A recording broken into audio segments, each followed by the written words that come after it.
Good morning, dear students. Welcome in online classes. My dear students, today our topic is Jahangir, Shahjahan, and Aurangzeb.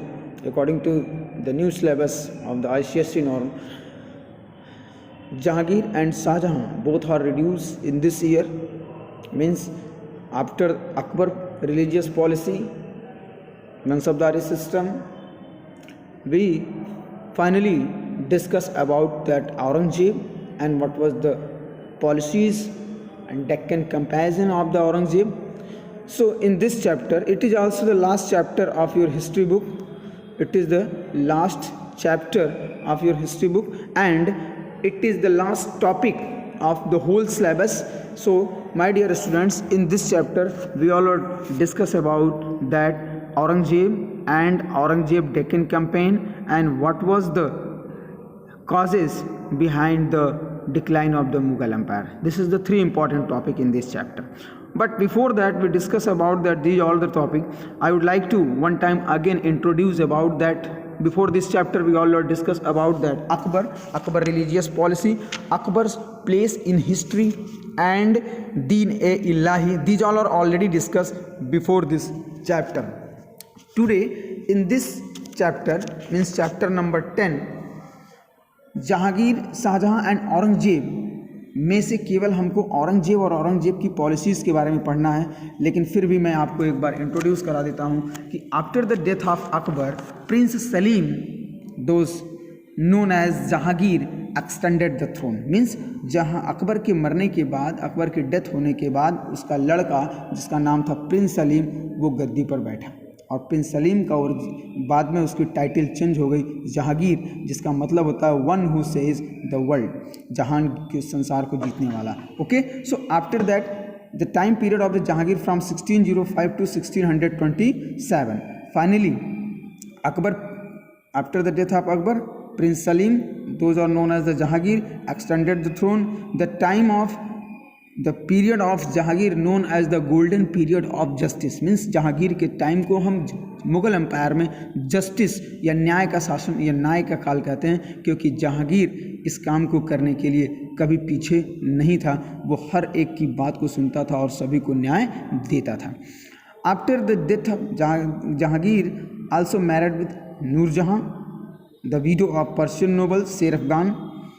Okay, Jahangir जिससे शादी किया उसका नाम था नूरजहां, खास करके नूरजहां एक विडो थी, एक विधवा थी। इसके बाद से जहांगीर के ही समय में so many English and British East India Company come to India and take the permission from the Jahangir. Okay, after the death of Jahangir, Shahjahan extended the throne. The time period of Shahjahan from 1628 to 1658। Shahjahan's period, the golden period of art and architecture, it is very famous for Indian history. The period of Jahangir known for the justice and the period of Shahjahan known for the golden period of art and architecture, because Taj Mahal, Red Fort and many other historical buildings are constructed by Shahjahan. Okay, but we not deeply discuss about that Shahjahan, Jahangir and Nurjahan. In this year, Aurangzeb and their Aurangzeb policies and Aurangzeb Deccan campaign is important, and it is also given in the new syllabus according to syllabus of 2020 and 21. So Aurangzeb, after the death of Shahjahan, Aurangzeb proclaimed himself a new emperor in 1658. Yes, when Shahjahan fell ill in 1657, his son Aurangzeb impersoned him in the Agra fort. He died there 1666 CE. Aurangzeb proclaimed himself a new emperor in 1658. इसमें ये कह सकते हैं कि औरंगजेब जो गद्दी पाया वो अपने पिता के मरने के बाद नहीं पाया, बल्कि अपने पिता को उसने काल कोठरी में डाला, अकबर आगरा के फोर्ट में। शाहजहां की तबीयत जब वो थोड़ा बुज़ुर्ग हुआ, जब उसकी तबीयत थोड़ी बिगड़ने लगी, ये टाइम था लगभग 1657 का, उस समय उसके लड़के औरंगजेब ने खुद अपने फादर को, शाहजहां को बंदी बना लिया और आगरा फोर्ट में नज़र बंद कर दिया। और उसी आगरा फोर्ट में 1666 को उसकी डेथ हो गई। और finally after that Aurangzeb declare himself as an emperor of Mughal empire. The time period of the Aurangzeb almost completed 60 years, means from 1658 to 1707. This is a very long time for any Mughal ruler, those who ruled India from almost 60 years. बहुत लंबे समय तक औरंगजेब भारत पर मुगल साम्राज्य को चलाता गया और इतना लंबा समय किसी और मुगल साम्राज्य ने नहीं चलाया था। Aurangzeb ruled in India from 1658 to 1707 CE. He was an efficient general and devout Muslim. He appeared to have resolved many of the tolerant policies of the earlier Mughals and emperor, especially those of Akbar. कह रहा है कि मुगलों की जो policies थी, जो early Mughal थे, early Mughal means Babur, Humayun, Akbar, means अपने पूर्वजों की भांति अपने पूर्वजों की पॉलिसीज़ पर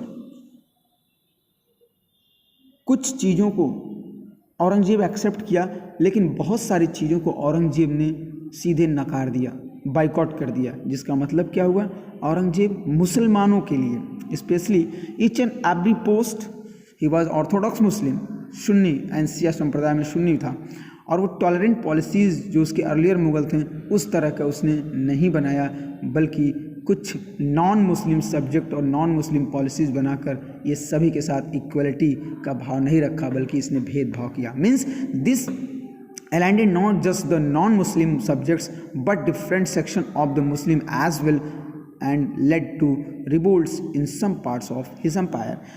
औरंगजेब की जो पॉलिसीज़ थी वो अपने पूर्वजों की तरह नहीं थी, क्योंकि औरंगजेब कुछ मुसलमानों को छोड़कर, कुछ मुसलमानों को कह सकते हैं कि जो उसके कौम में आते थे, जो सुन्नी और शिया संप्रदाय था, उसमें से कुछ को छोड़ दिया जाए तो बाकी के साथ इसने जो भी भेदभाव किया उससे मुस्लिम और बाकी अदर नॉन मुस्लिम कास्ट के लोग इसकी पॉलिसीज़ के अगेंस्ट हुए और रिवोल्ट कर दिए, विद्रोह कर दिए। These revolts were also the results of his expensive campaign that increase the burden of taxation on the common people. And second, एक तो हर जाति के साथ भेदभाव की जो पॉलिसी थी उसकी, और दूसरा कॉमन पीपल पर जो टैक्स का बर्डन उसने बढ़ा दिया, इससे भी कॉमन पीपल औरंगजेब के अगेंस्ट थी। Aurangzeb spend the greater part of his region in subduing these revolts and extending the limits of his empire in Deccan.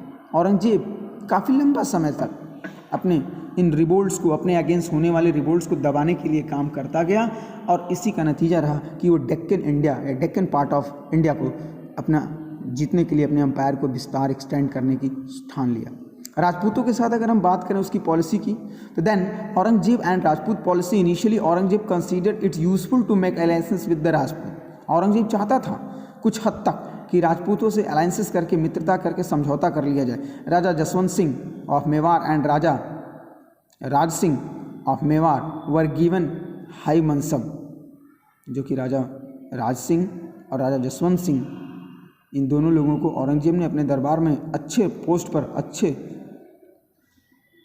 Rank पर मनसब के रूप में अपॉइंट किया। However after the death of Jaswant Singh in 1678, Aurangzeb long drawn conflict with Mewar began aligning the Rajput from the Mughal. लेकिन जसवंत सिंह के मरने के बाद औरंगजेब एंड मेवाड़ के बीच का जो रिलेशन था वो धीरे धीरे खराब होता गया, और इससे राजपूत और मुग़ल बादशाह औरंगजेब के बीच में कहीं ना कहीं डाउट्स और टेंशन शुरू हो गया। Specially the Rajput policy of Aurangzeb not look like as a friendly, because Aurangzeb wanted to establish an empire that was based strictly on the principle of Islam. Aurangzeb कभी ये नहीं चाहता था कि इस्लाम के अलावा किसी और धर्म को मान्यता मिले। So he therefore prohibited dance, music, gambling and the consumption of alcohol and opium, जो कि राजपूतों के लिए था। ये खास करके औरंगजेब की इसी हरकतों की वजह से औरंगजेब ने कई सारे निषेध, कई सारे बैन लगा दिए हैं कि ना तो कोई डांस कर सकता है, स्पेशली ना म्यूज़िक सुन सकता है, ना गैम्बलिंग कर सकता है, और अल्कोहल और ओपियम जो नशीले होते हैं इनका सेवन भी नहीं कर सकता है। So Aurangzeb stopped the official chroniclers, recorder of the history from writing about him, as Islam discouraged personal vanity. Aurangzeb also reimposed the jizya tax on the Hindu. Yes, ये भी बहुत बड़ा काम था. जजिया टैक्स, चरागाह टैक्स लगा दिया है हिंदुओं के ऊपर. Aurangzeb policies upset many section of Indian population. This ultimately it prove to be undoing the Mughal Empire. The Jat of Maratha Mathura were the first to revolt in 1669 under their leader Gokal Jat. After that, the Satnamis and other religions sects revolted in 1672 CE. Means continue gradually with the time. So many communities, so many religious sects always attack and revolt against the Aurangzeb policy.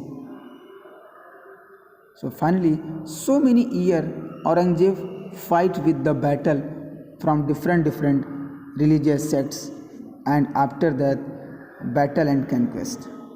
Means कह सकते हैं कि जो उसकी religious policy थी, जिसके लिए अकबर को हम ग्रेट कहते हैं, लेकिन वही चीज़ औरंगजेब उसके अगेंस्ट था. औरंगजेब नॉन मुस्लिम के ऊपर जजिया टैक्स लगाया. इसके अलावा औरंगजेब ने कई तरह से इस्लाम को बढ़ाने के लिए, इस्लाम को स्प्रेड करने के लिए तरह तरह के प्रलोभन दिया, जो बहुत सारे धर्म के लोग इसके अगेंस्ट थे. और इसका नतीजा क्या हुआ कि औरंगजेब के अगेंस्ट रिवोल्ट हुआ, और औरंगजेब काफ़ी लंबा समय इस रिवोल्ट को सप्रेस करने में लगाया. Battle and conquest. During the initial year of his reign, he concentrated on northeast India and annexed Koch, Bihar. In 1661, the Raja of Assam surrendered several forts, signed a treaty 1663 CE, and also gave one of his daughter in marriage to Aurangzeb. कहा जाता है कि starting जो period था औरंगजेब का, उसका पूरा concept और अटेंशन नॉर्थ ईस्ट इंडिया की साइड था. इसमें उसने कोच को अनेक्स किया, और राजा जो थे आसाम के राजा, उनके कई सारे दुर्गों को उसने अनेक्स किया और उनसे एक समझौता किया. और इस समझौते के तहत Raja of Assam also married with their daughter with the Aurangzeb. तो ये तो इनिशियल था. After that Aurangzeb Deccan campaign. This is also very important. Aurangzeb fight with the battle in the part of Deccan continue the last 25 years of his life. The conquest of the kingdom of Bijapur in 1686. The very next year, the kingdom of Golconda surrendered after offering the stiff resistance. Thus, under Aurangzeb, the Mughal Empire reached its greatest geographical extent. Yes, it is also correct. Bharat में मुगलों में सबसे ज़्यादा बड़ा साम्राज्य अगर किसी ने स्थापित किया था तो वो था औरंगजेब.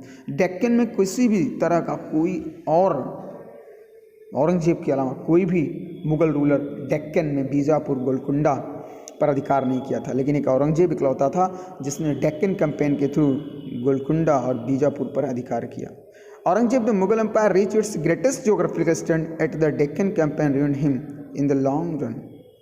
लेकिन हाँ, ये भी कह सकते हैं कि जो डेक्कन कैंपेन औरंगजेब का था, यह औरंगजेब के लिए बहुत ही नुकसानदेह हुआ, क्योंकि जब औरंगजेब कंटिन्यू 25 ईयर डेक्कन में फाइट कर रहा था, तो उस समय उसकी कैपिटल जो दिल्ली थी और उसके आसपास के जो स्टेट थे वो अपने आप को इंडिपेंडेंट डिक्लेयर कर लिए. It was in the Deccan that Aurangzeb That is the last trying to win a lashing battle against the Maratha. Deccan में जो औरंगजेब की पॉलिसी थी, स्पेशली जो मराठाओं के साथ पॉलिसी थी, ये कहीं ना कहीं औरंगजेब के लिए नुकसानदेह साबित हुई. और इसका नतीजा क्या हुआ कि मराठाओं की शक्ति दोबारा आना शुरू हो गई. मराठा दोबारा से औरंगजेब के अगेंस्ट विद्रोह करना शुरू कर दिए, जिसका नतीजा आगे हम देखेंगे. So tomorrow we again discuss about that the rise of Maratha and the last year of Aurangzeb rule, and then after what was the causes that decline of the Mughal Empire. Thank you dear students. So please open the video and read about the policies of the Aurangzeb.